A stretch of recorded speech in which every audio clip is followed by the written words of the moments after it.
Snap Tech IT's monthly webinar for November 2025. My name is Ted Hulsy, and I'm Chief Revenue Officer with Snap Tech IT and your host for today's event. Thanks for joining in for the live session. This webinar will be recorded and circulated to all registrants. Today's topic is Executive Panel, Success Stories of AI Adoption. We are joined by a panel of leaders that have deep hands-on experience with the benefits and realities of AI deployment. Please bring your questions to today's discussion. I'll be monitoring the Q&A log live as we're going through the discussion, so please use the Q&A feature in GoToWebinar and join the discussion. That's great. That's the reason to join the live session for sure. So let me now introduce our panelists. First up is Ryan Howell. Ryan is CIO and COO of Western Ag Credit. Ryan has over 2 decades of experience leading Western Ag Credit, the industry leader in the agricultural finance industry in Utah and stretching into Wyoming, Nevada, and Arizona. Ryan, welcome to the webinar. Good to be here. And next up is Ari Harrison. Ari is VP of Information Technology at BAMKO. Ari has over a decade of experience leading and empowering IT teams. Ari leads the IT strategy of BAMKO, a global provider of branded merchandise, awards, recognition programs, and custom uniforms. Ari, welcome. Ted, thanks for having me, and thanks to everyone who joined. Okay, and last but not least, Sugata Sanyal is CEO and founder of ZINFI Technologies. With over 3 decades of leadership success, Sugata has applied that knowledge to founding and leading ZINFI Technologies, a global marketing agency supporting Fortune 100 brands. So gentlemen, welcome to today's discussion. One thing we always do on our webinars is we just spend 1 minute making sure that everybody on the audience at least knows who Snap Tech IT is when we kick things off. So let me just do that very briefly, and then we'll get into the meat of today's conversation. So Snap Tech IT, we are a cybersecurity first IT service provider with operations in Atlanta, Georgia, Phoenix, Arizona, and the San Francisco Bay Area. We serve clients in 2 different ways. For SMB organizations where you don't have anybody in the IT department, we provide fully managed outsourced IT services. And then for larger organizations where you may have an internal IT director, IT manager, or whole IT team, larger organizations are often struggling with growth, too many projects on the back burner, the need for specialized expertise in areas like cybersecurity. And larger organizations that have internal IT departments will turn to us as their partner, and we call that co-managed IT.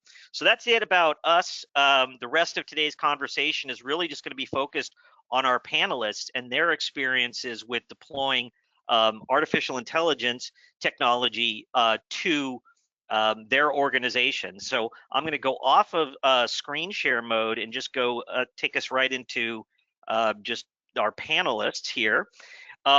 Okay, well, guys, thank you so much for joining the conversation. Let's get into it. Let's help the audience and just ground things a bit. And I'd like you guys each to just give us kind of a thumbnail sketch of, what are the big AI decisions that you guys have made thus far, and what have you deployed, and why did you go about doing it? Why don't we have Ari? Why don't you kick us off and tell us a little bit about your decisions and also maybe a little bit more about BAMKO? Yes, so as Ted mentioned, BAMKO is a promotional products supplier, and we are lucky actually here because we are Google Workspace Shop. And one of the decisions Google made was to give all enterprise standard licenses Gemini. So all of our users have Gemini, and the decision was made to start training our users heavily. And we found very quickly that we had users with all different skill sets and needs and really wanted to meet them where they were. So Gemini has been excellent for us, upwards of 70% utilization, and really impactful to the business. The other thing we've done is created an AI task force. Like most executives these days, our president is extremely interested in the efficiency gains that AI brings. And I, with a coworker, Jonah, have co-headed this AI task force. And a lot of it has been about bringing together the business leaders and using AI for automation, things that we've known that we should be doing for years, we're now able to do much easier through the automation that AI brings. So, and Ari, tell us, did the fact that you guys are a Google Workspace organization just make it like a no-brainer, or did you guys contemplate other solutions before picking Gemini? So it's sort of interesting. The first year in our contract, it was not included, and Google gave us the sweetheart deal where they said, hey, if you buy the Gemini licenses, we'll give you a much better deal on enterprise standard. And we were actually really hesitant to train everyone because we were like, what happens if we train everyone, they fall in love with Gemini, and then the next year the price goes way up. So we made this conscious decision. It's there if you want it. We're going to do some remedial training, but we're not going to really go deep with it. And then Google made the decision to include it with all of our licenses, and we went really deep with it. Departmental training, office hours, specific training to skill sets. Yeah, so it was very interesting to go through. Yeah, I mean, so I think we'll come back to, I really want to dig in and double click on the AI task force topic and all the things you did to kind of enable the workforce. So we'll come back to that. So, but you're going to bring a unique Google Gemini perspective to today's conversation. That's great. So Ryan, let's go to you. What bets have you guys made? Well, just to give a little background, Western Ag Credit's part of the Farm Credit System. We're charged by Congress to lend money to the agricultural and rural communities. Been doing that for over 110 years, cooperatively owned. We are a little different than maybe some of the other panelists here. We're a federally regulated institution like banks are, FDIC, NCUA, our regulators, FCA. So some of the decisions that we are making are in context of a regulatory body. And as everybody that is regulated out there knows, that the regulators are always behind when there's new technology coming out. They say apply best business practices, but they won't give you a playbook to run by. So we've been very cautious in our adoption of AI. But to what Ari said, our CEO has a great desire to see the innovations that can come from AI, RPA, any type of automation. And we are a native Microsoft shop, so we've chosen to use Microsoft Copilot. Now, at the start, when we were looking at that, Copilot came with a monthly cost. We bought a few test licenses, about 20 for our staff.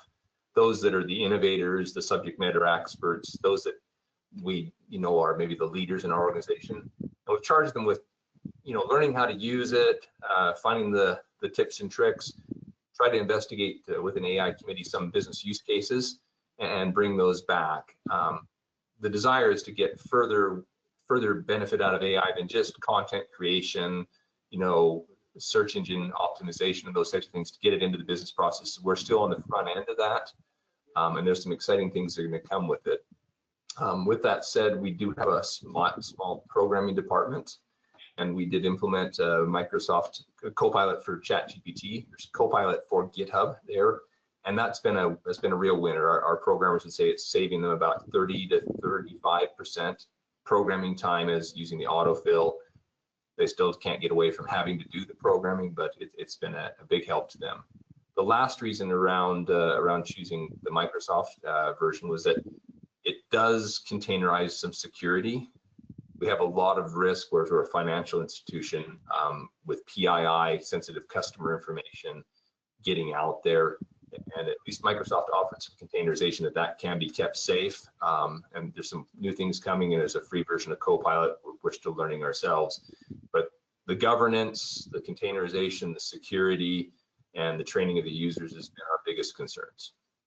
Okay, well, we're gonna come back to some of those key topics, but I think it's really great to share that every organization needs to really understand the regulatory context that you have, and any special considerations around if you're highly regulated, how this technology can or should be used.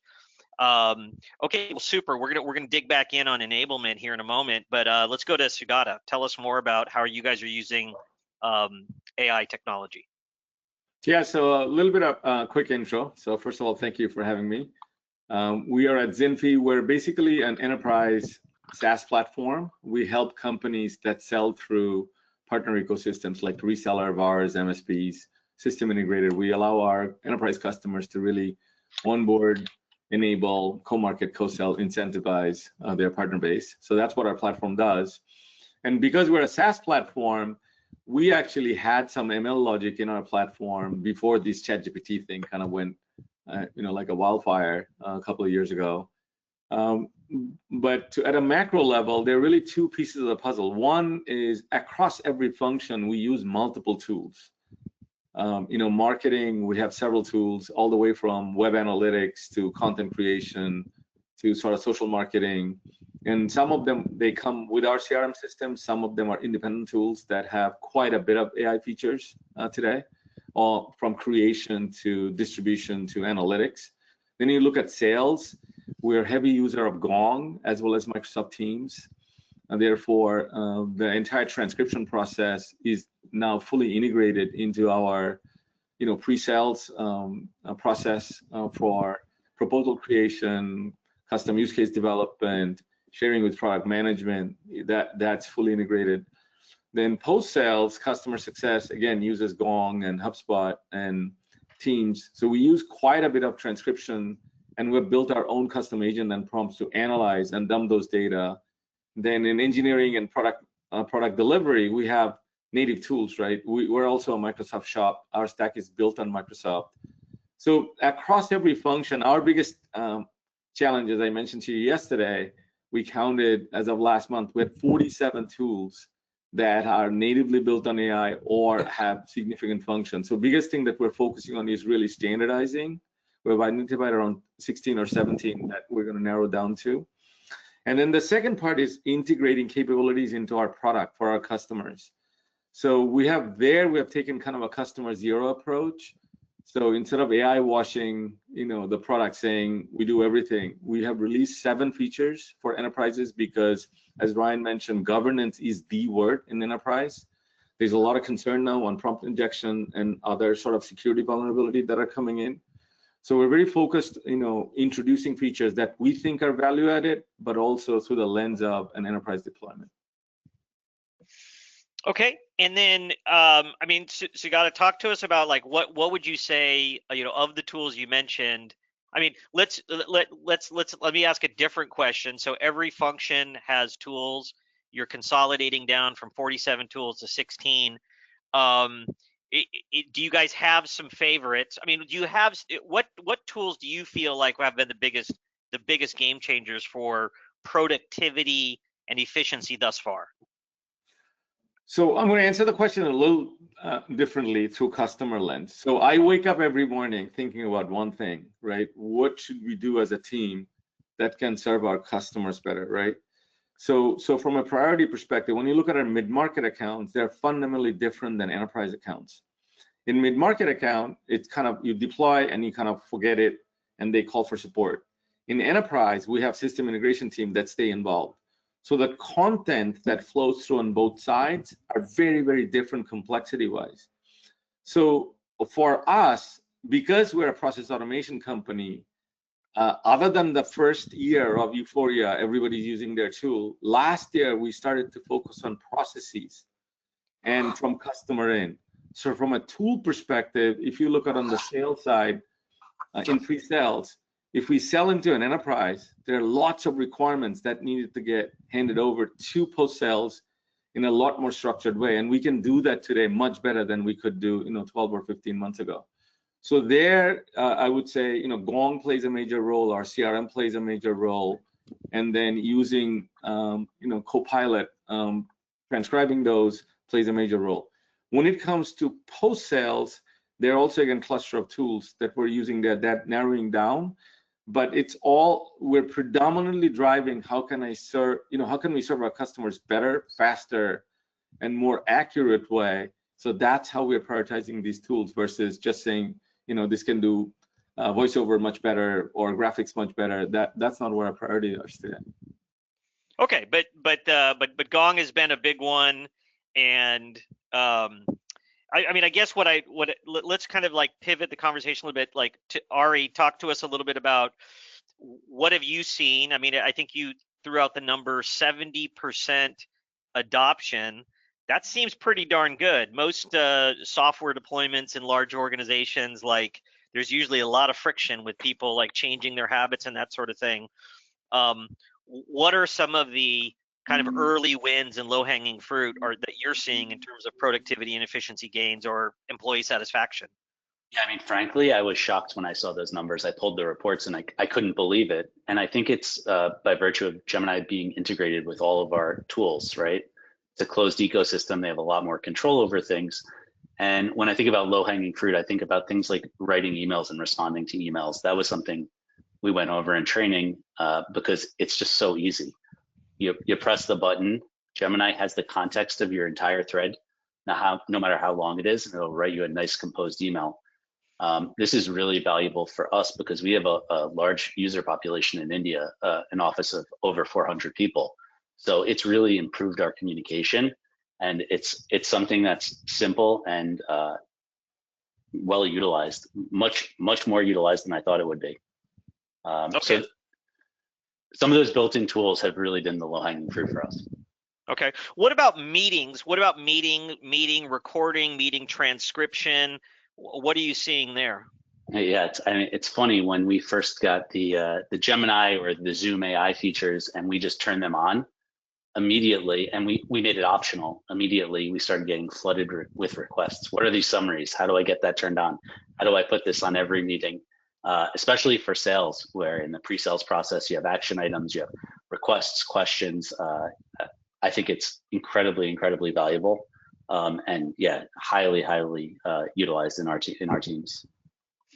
Yeah, Yes. Ted, just going back, just to sort of add on the question that you asked previously, we have 100% adoption across the entire organization, and some people are using multiple tools because going back to when you look at just the two LLMs, ChatGPT or Gemini, they have their own strengths. And so naturally what happens, but if you go to the developers, they are very Anthropic, right? And then you go to the marketing side, we're using 11 Labs, we're using other tools that are very focus specific. But as a generic tool across the board, either we're using one tool, which happens to be ChatGPT, or the second LLM tool, which is like Gemini, and then every function, they have their own tools. And that's, I think, where the opportunity is to have a master aggregator, and 100% of the conversations are recorded. I wouldn't say 100, but 90% of the conversation that are internally happen are recorded, and 100% of the customer conversations are recorded. Yeah, and I think that's the. I mean, to me, that's the behaviorally the thing that I'm seeing that, is probably one of. It's kind of underestimated as one of the most fundamental things, but the ability to have so in the case of Copilot, and Ryan, I want to get your take on your Copilot experience here in a moment, but with Copilot, what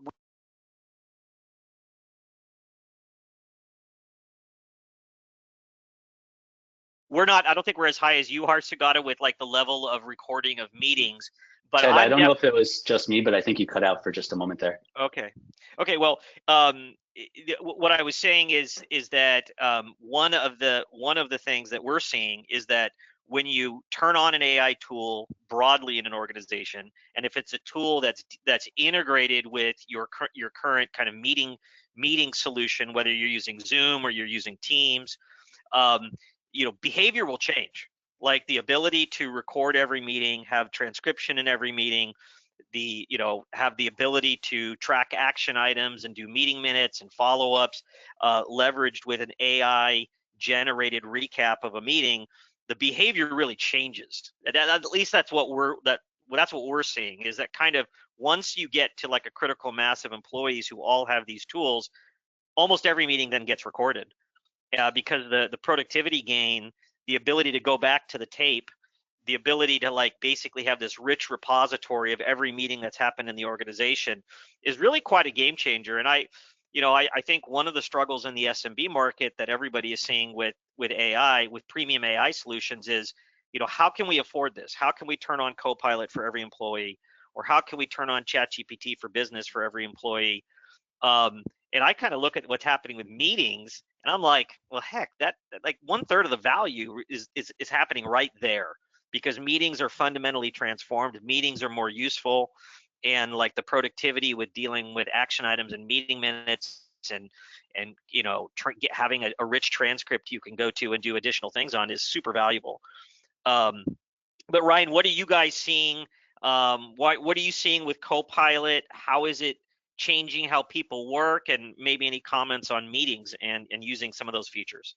Well, yeah, first, we don't have it for everybody. We've got it for that demo group, but one of the immediate adoption items with Copilot was turning on the meeting function to have, we don't record every meeting. We don't use it a lot with customers, but we use it a lot for internal meetings, for trainings and that. We've loved the ability to record and transcribe those and have it give that AI summary. It makes it way more efficient, and people ask for it. People love that part of it. What we do find with Copilot is, to a little bit to Sugata's point, it's not the AI for everything, right? Our marketing department, we do let them use a little bit of ChatGPT. They prefer that for content creation and some things that are there. And so there are some frustrations with staff that maybe have been using some sort of AI in their personal lives. Why can't we have that at work? It works better, or they understand it better. And getting over that and getting them to try to learn to use a Copilot has been a bit of a challenge. The other thing I've loved about Copilot is that it integrates with the portions of the Microsoft suite, such as your OneDrive, and if it's well used, and any of your email creation on the paid for version.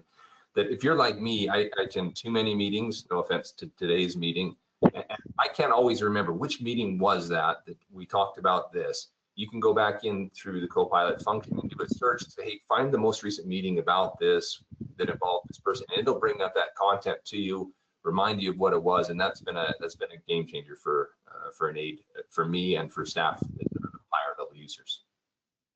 Yeah, I mean, I think that's it, and again, I think that kind of is one of these things that kind of people underestimate, that sometimes some of the big wins are seemingly trivial things, but I think when we also are standardized on the Microsoft stack, and yeah, that day-to-day struggle of did somebody send that to me in Teams or is it an email? I mean, I use that's like one of the most common things I use for Copilot for, throughout the day, is just where is my content, and so, Microsoft with the dawn of the AI, with Copilot, it's like they've solved this traditional search problem that's been a long-standing problem inside the Microsoft stack, with Copilot, because it just bring text messaging in with it. It'd be great, because right now I don't know if it came by text, Teams, or email, but it makes it so much easier to search that and find it. Yeah, and then let's talk a little bit about shadow IT, because Ryan, you brought up a good point, which is almost every employee has, I mean, I think if you look at the adoption of ChatGPT, it's a pretty certain thing to say, like, almost every knowledge worker in America has probably dabbled with it, right, and used it to some degree. And then you have many cases in organizations where the company may say, hey, we're standardizing on Gemini, and then you have this whole cadre of users who are secretly, surreptitiously still using ChatGPT because they prefer it. Have you guys kind of confronted this shadow IT or shadow Gen AI problem in your organizations? And I'll just give that out as a jump ball. Yeah, we definitely have, and it's been a bit of a frustration. So the start of our AI process was block everything, right? Contact Snap Tech IT or MSP, say, hey, we would like to shut down all this stuff, but there's no way of keeping it all shut down. So then it was train the users, hey, don't use AI for these business functions unless it's authorized in the board's policy as such. Then we authorize the use of a Copilot and maybe ChatGPT for a couple high-level users. But what I do see, and we have this programming department that develops content for us, develops applications for us. We've got this AI committee over that's been charged with finding business process, and they come back with all these exciting ideas. Hey, look, I created this auto forms function and use Power Automate to do a process here, and we're like, oh, that's really cool. But what we can't have is every employee doing something differently. We want the innovation, we want the ideas to come forward, but we have to have them channel that back through to say, do we want to adopt that as a company? And if so, everybody needs to do it the same way, because there is danger in that shadow IT. And Ryan, I think you briefly mentioned it, but maybe you could elaborate. Did you guys establish an acceptable use policy for AI as a part of the process? We did, and it was pretty high level, just to say it, unless it's expressly authorized by senior management, you're not using that AI. Again, almost impossible to block every avenue to use something like that, and we're exploring ways of modifying that in the future. Yeah, Ryan, we did exactly the same, by the way. Tell us more, Ari. Yeah, I mean, I would say the most important thing is giving your users the tools, right? Because, you know, to Ryan's point, there's nothing stopping an employee from going to their personal laptop and typing company data into their ChatGPT prompt. In fact, I would imagine that's happening across most, you know, industries. So giving them the tools that they want has been the answer to us. And, you know, the second level of that is integrating those tools into their workflows, be it on HubSpot with Breeze AI or Zoom AI or whatever the tool is. You know, there are a lot of point solutions in there now that are integrated into the tool set. Now, but, yeah, for us, it's a little bit different and possibly easier because we're a developer in a software house. Our endpoints are all locked down because of you know, code leakage issues and other things that we needed to do before ChatGPT, right? So plus because of enterprise requirement, you have to sign pretty stringent SOC 2 Type 2, you know, sub-processor disclosure, especially if you have customers in Europe, which we do. So therefore, on our side, it has been, you know, quite contained. We cannot prevent someone using, you know, their environment at home, but if they're logging into our platform, it's virtualized, it's controlled. You know, we have EDRs and MDRs in place. We use, you know, one of the common person we know runs a very big security company, their infrastructure. So that way it's easy. But having said that, there is a constant request, and we're small, right? We're 150 people. So functionally, I think we have had a lot of requests, and we've only bought and deployed mainstream products, not like by person has a cool product and scaling. We have not deployed those. Yeah, well, but I think that just to mention, like, I think the thing that for everybody on our audience, like, I think the thing you need to think about is you definitely need to establish standards. You know, like shadow IT. I think, you know, Sugata, you guys have a very controlled computing environment. And then you see, you know, when you look across the SMB landscape, you see everything under the sun, from like completely uncontrolled environments where, you know, users have admin rights on their machines. I mean, we have to address a lot of like just basic IT hygiene thing when we bring on new clients sometimes. But even after you cross that bridge, you still, you know, change control, you know, zero trust computing, all of these things. Like, there's a lot of different points of view on how locked down a machine should be. So I would say, like, this week we're at this trade show in Orlando, IT Nation, and I think everybody's talking about how there's a pretty massive shadow IT problem with AI, where it's one of the items you should get after as a leader in your organization right away, which is establish a policy, but then leverage the tools at your disposal to make sure that you block the things that are not expressly permitted, because otherwise you'll just have kind of chaos, and you could have company confidential information or PII, you know, personally identifiable information being entered into some of these tools by employees who are just maybe poorly trained or not paying attention to their training. You know, so these are all like pretty major challenges. Ari, tell me about, like, you guys very much were like, hey, we want to enable everybody to getting the right tools.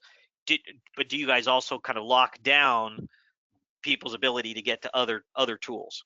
Yeah, absolutely. I think a few months ago when DeepSeek came out, I got an urgent email basically saying, hey, we need to block API access. And we did that.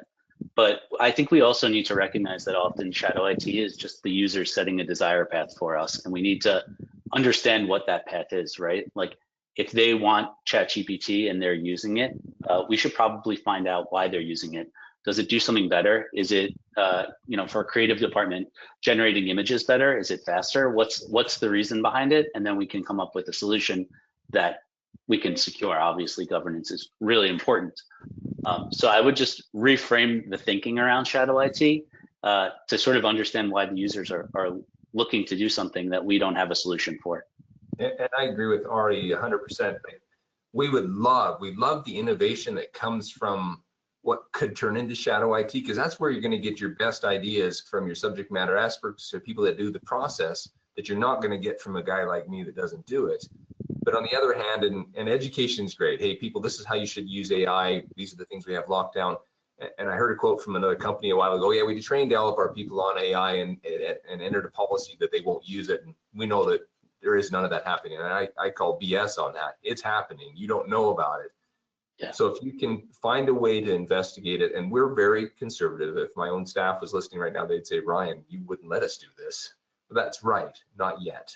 We have to understand the business use case, the parameters, the security behind it. And a lot of that is the leadership, especially in an organization like ours, where we're credit oriented, farm oriented. We're not trained in the technical IT issues of the world. We've been more cautious to adopt. Getting those leaders like myself and our CEO to understand the risks and the mitigations you can put around AI has been a bit of a challenge. But once you understand that, and then you can train the staff, I think those that want to do good will do excellent with it.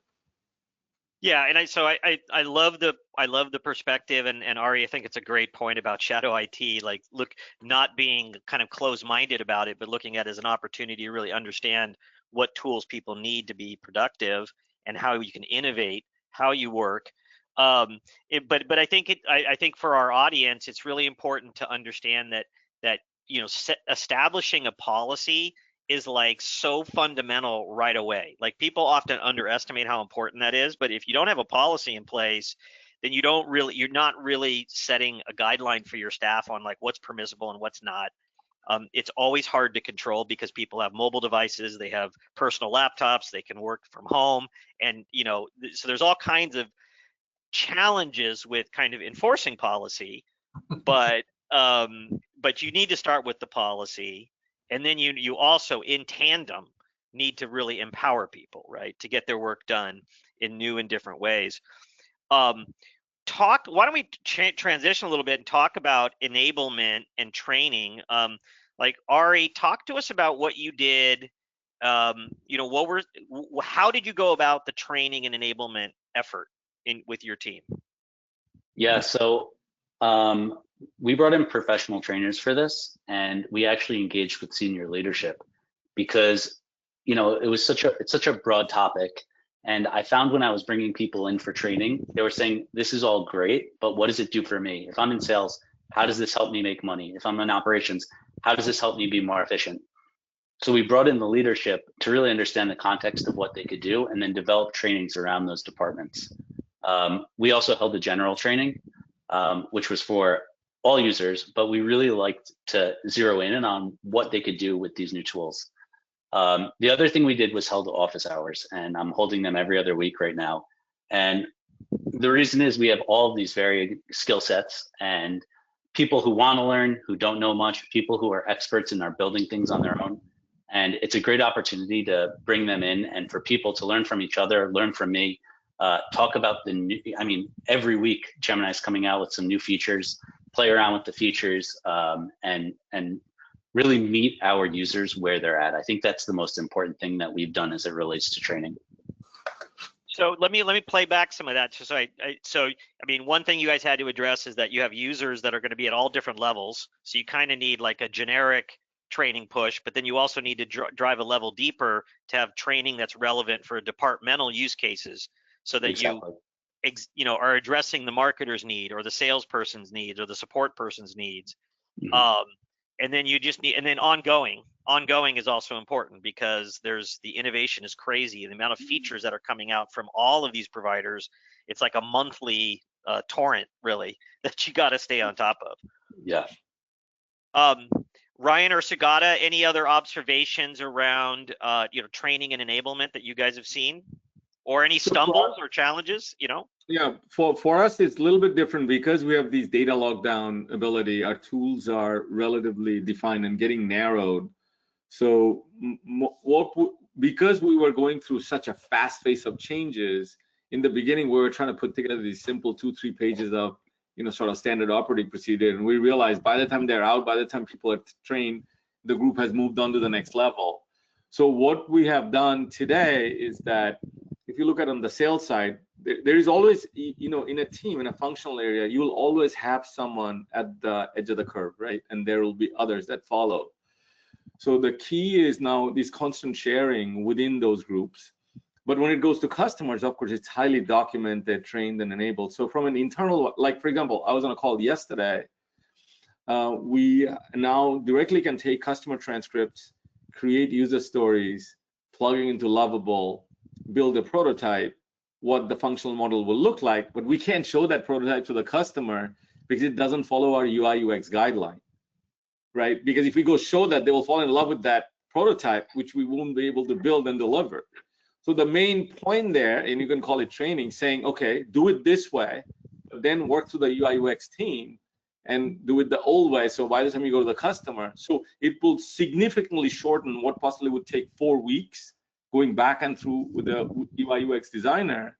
We're now building that maybe in 2 hours, but then the rest of the process kind of stays the same, right? So I think there's an evolution. Having said that, there are other areas, like for example, this webinar. If we did that, there's a complete prompt in place to take the content, spit it out, and I think, Ted, I shared that with you offline. There's like a 12-page prompt that takes an hour podcast, split it into landing pages, LinkedIn advertising. That's fully automated and trained, and we're running it like a machine. So I think you have both on the end of the spectrum, and you have to kind of address that way. Yeah, I mean, so it's a really important point. There's core fundamental training when some of these tools are new, but then you're going to have in different departments and different workflows where the work is going to fundamentally change how you deliver it, and because of these tools, how these tools enable new ways of doing things, and then you need to make sure that gets trained as you go as well. Ryan, any observations on training and enablement as you guys rolled out Copilot internally? Probably we didn't do as good a job. A bit of frustration. We could bring in any outside special training. We linked them to some webinars that were put on by Snap Tech and others and showed them, gave it to people, said use it. Then we came back together. How are you using it? Shared that around. That was good. There was an initial excitement around it, but then some people just went back to doing things the way that they were doing it before. And not a lot of adoption. But I did note from one of the people in this exploratory committee that they see some of the values and the resources that are out there, and they're chomping at the bit to be able to deploy those ahead of what we're comfortable doing as we try to understand this safety and security and risk around it. And some of the things that they want to do, they're like, hey, it would be great if this AI could do this with our data. And our data we have lots of data, good data, but it's in old models on-prem, not in a really good accessible format for AI. So we've been doing a year-long voyage on getting our data and our data governance elevated into a more curated model, so that, yeah, if you want to use AI to look at our data, we can trust that the data points you're looking at are the curated acceptable points. And so that's a voyage that the end user isn't aware of. They think, well, why can't we just do it now? We have this data, but we don't have the data in a format to be able to throw into the engine to say, use this data here. And so there's a bit of frustration that they want it. They see how fast the world's moving. We have to move slower. One thing, Ted, if I may just go back, you asked a question about low-hanging fruit. And when I look back, I think, we went too fast with too many tools, and we possibly wasted a lot of time playing with them, right? So there's this whole notion that started AI first. I think the question would be, why AI? And because the tools are relatively easy to figure out what you can use it for and how it can impact. So if you go back to your meeting example, at a leadership level, you're always trying to figure out what is going on with the organization that is relevant for the customer, right? For retention, for growth, and service quality, and SATs, and all those things. The amazing thing today is that the entire organization that's having conversation with the customer is all in systems, through emails, through chats, through recordings. So the biggest low-hanging fruit, and I'm actually talking to a startup here in Silicon Valley that they built using Microsoft infrastructure. And if they're on Microsoft, you don't have this data governance issue, processing issue, because you're already hosted on Microsoft.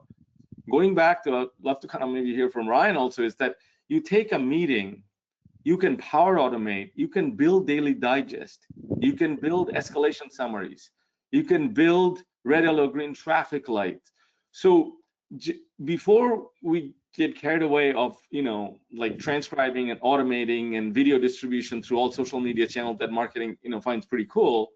But I think as a C-level, just understanding what is going on, what conversation going on, and what the opportunities are, instead of waiting for a QBR, instead of looking for a monthly report, which is stale by the time you review, you can have a dynamic access to tap into this reservoir of knowledge that the company knows, but you don't know because you have an old dashboard that you're looking at. So I think there's a huge opportunity just from a meeting perspective. If you bring in Power Automate and build through that digest and reports and escalations, I think the C-level will have a much more dynamic view today instead of waiting for end of the quarter or beginning of the quarter to figure out what happened. And I would agree with Sugata. That's some of the things that our exploratory team saying, hey, Power Automate's got all these tools in that. And some advice I might give, we're not a big company. We're 77 employees. So our IT team's really small, and we have to go out and engage people that know on the outside to give us some advice and some suggestions on how to use these things and how to put them in place. But you've got to have somebody that's going to be champion inside your organization to push it and has a limited understanding at least of what it can do. Because my executive team, they want the access to the data. They want the access to it now. They get it, almost real time a day ago, a month end ago. But to be able to give them tools to use AI to query that data to get real time reports or automatic notifications of things or trends, that would be a game changer, not only just for them, but for the low-level managers or lower-level managers that may be right face-to-face with the customer and their teams to see, hey, nothing's happening over here. We want to prompt these guys to look at it something a different way. Yeah, common objections in sales or having battle cards against your, against your competition. There's a lot of obvious things that you could do, and that managers don't get reporting on that would be really valuable, I think. Sorry. Go ahead, Ari. I just wanted to mention one other thing. If you're thinking about a broad deployment of AI, is that we were very intentional in framing the deployment as this is not going to replace you. I think that there is a lot of fear amongst employees, especially when you're doing such a broad deployment, that this is coming in to take their jobs, and we had to be very intentional around this is to augment what you're doing, to make you more efficient, but we are by no means putting this in here to replace what you're doing. I agree with that on our end. It has to augment, allow you to make decisions faster, maybe allow us to not have to add the human resources faster as often as you need, but it's not going to take their job. And no, in the end, AI is always going to give you an answer. Yep. That answer might not be right. You don't know that. That takes the human element to take a look at that. I always relate it as your tireless intern. Maybe the answer is not correct, but you can prompt and reprompt as much as you want. Yeah, and I think, I want to, we've had a couple questions jump in on the Q&A log around training. And I think you guys have kind of given some good perspectives on how you're tackling it. I think I want to make one other I just want to keep it very practical. Like one thing that we did is when we rolled out Copilot company-wide is we just approved for everybody, hey, and go by the way, there's these 2 or 3 great Udemy courses that are self-paced, self-learning, on demand. And if you're not familiar with Udemy, it's like Coursera. It's an on-demand training library that you can go access on a course-by-course basis. And literally each class costs like $14. So you can get like a 10-hour introduction, hands-on introduction to how to use Copilot from soup to nuts, from like all the major functions and how to use them for like $14. And so one of the things we did, we of course did the internal training like launch. We of course have champions who are kind of power users who are sharing their experiences with colleagues. But we thought, hey, like there's going to be people who are going to want to go a level deeper. There's going to be people who want to take this at their own pace. There's going to be people who want to burn some midnight oil, work after hours, and get better on their craft by taking some extra training. Give them the budget to support them. So I think don't underestimate that need, and just make sure that extra budget and support is there, because I think most organizations underestimate what's needed from a training perspective. And just make sure you're just thinking about all the different ways you can enable your people, because there's always like a lot of executives are like early adopters, power users, tinkerers. They have an R&D mindset about everything, and a lot of people are like, I'm just struggling to get my job done. I don't necessarily have a lot of good time to go do extra training, but you want, if they do make the investment of their extra time, you want to make it drop dead simple and easy for them to have a resource to go do it. Amen. So I guess you know, I mean, Colin in the Q&A log, I mean, hopefully we gave you you know, let us know if there's another angle on kind of the training and enablement topic. I'd like to talk a little bit about, I think at least two of you mentioned having an AI steering committee. And could you talk about what is your AI steering committee, and what does it do, and what kind of, how frequently does it meet? What kind of decisions are being made? So please share your insights on that.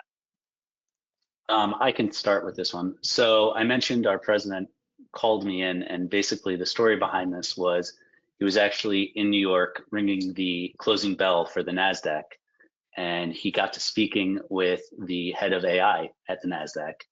And I have a meeting put on my calendar literally the next day, me and a coworker, Jonah, a brilliant guy.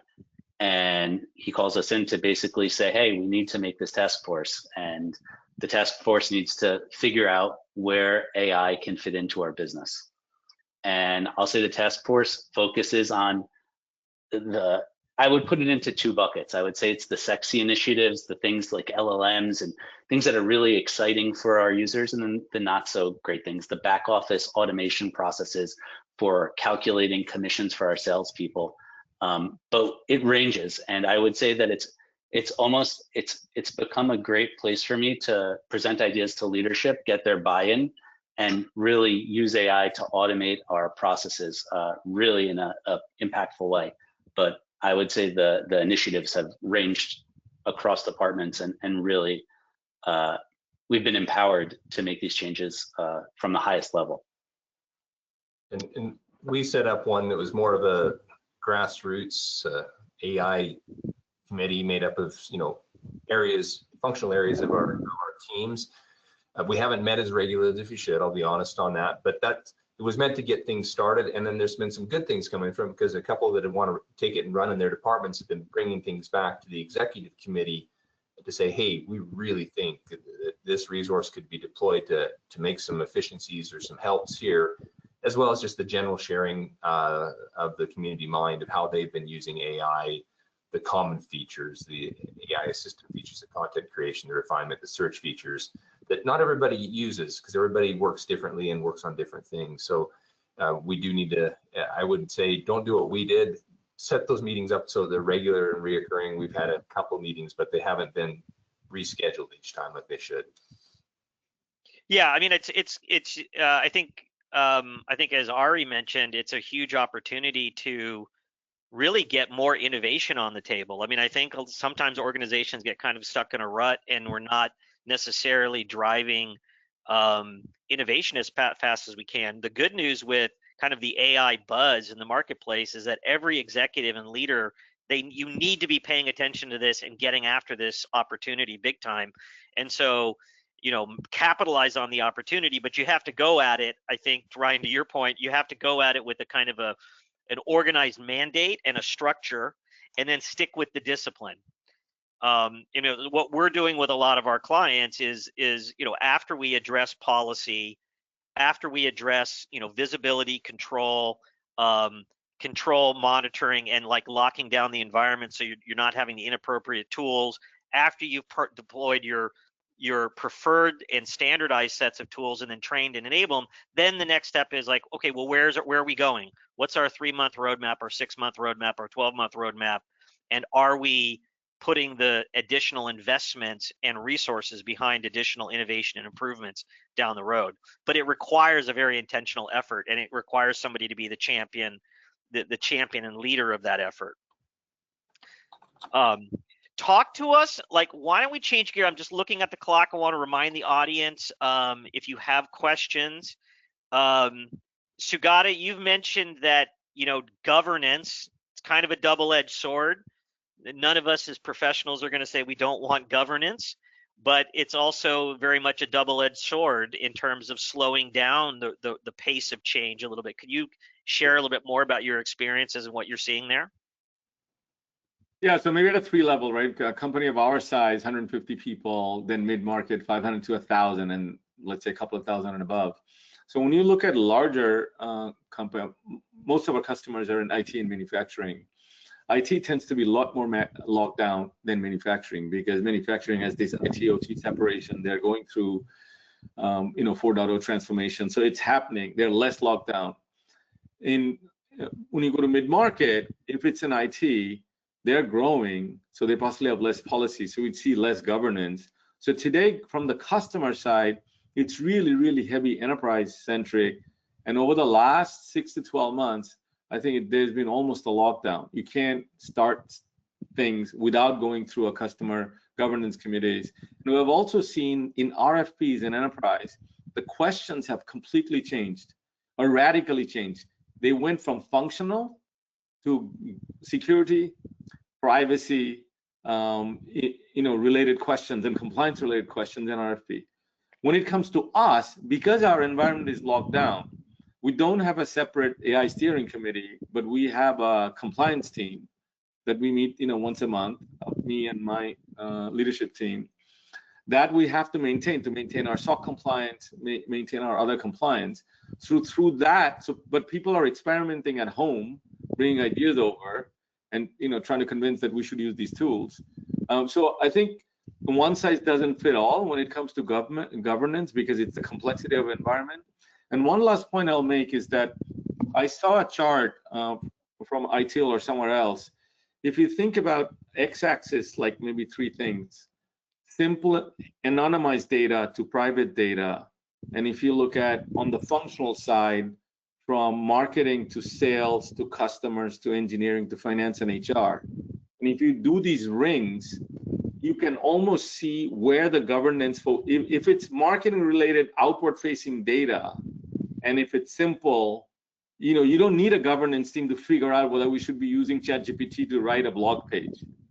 But if it's finance, like for example, even in a small company like ours, we have gone crazy with tools, but finance and HR, they have no HR, there's no tools that access that data. So I think you have to apply the size and a functional and data framework to think through that, because at the end, we're trying to protect data, right? That's why governance is important.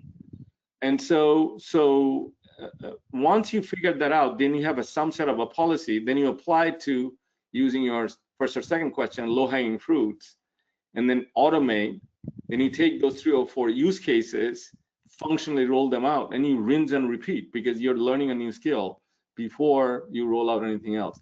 But governance has to be pragmatic, because even in use, you're going to learn things that you did not anticipate at the time of deployment, right?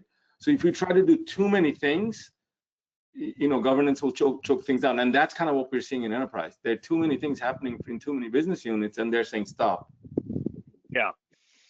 Yeah, and I think the reality though is I just spent all week with a lot of managed service providers who manage the traditional small and medium business market, and I would say that the pendulum has been at the other end of the spectrum from what you described in the enterprise, Sugata. So, I think the MSP world, the IT service providers are trying to figure out, well, how do we add some governance back into the AI experience for companies, say between 10 and 200 employees, because in a lot of those organizations, it's been a little bit Wild West for the past couple quarters with AI technology, because there's so much enthusiasm. I guess Ari or Ryan, any other thoughts on governance and kind of how you're addressing those issues? Yeah, I would just add to what Sugata was saying. I think governance at this point, if you're dealing with the enterprise's table stakes, these third-party risk assessments are getting more complex. We're getting them more often, and the big businesses just won't engage with you if you don't have governance in place. But you have to make sure that safety and governance are not the enemy of innovation. Our framework emphasizes 3 things, I would say: data security, of course, governed experimentation. We're using sandboxes for testing, and then integration readiness, making sure that our AI tools connect. So this allows us to innovate quickly without exposing the organization to risk. Ultimately, governance is about mitigating a lot of that risk. And I think the explanation of governance to the team members, to the people who in your organization want to use that, they should know, if they don't know, that governance, controls, regulation will always be the enemy of efficiency.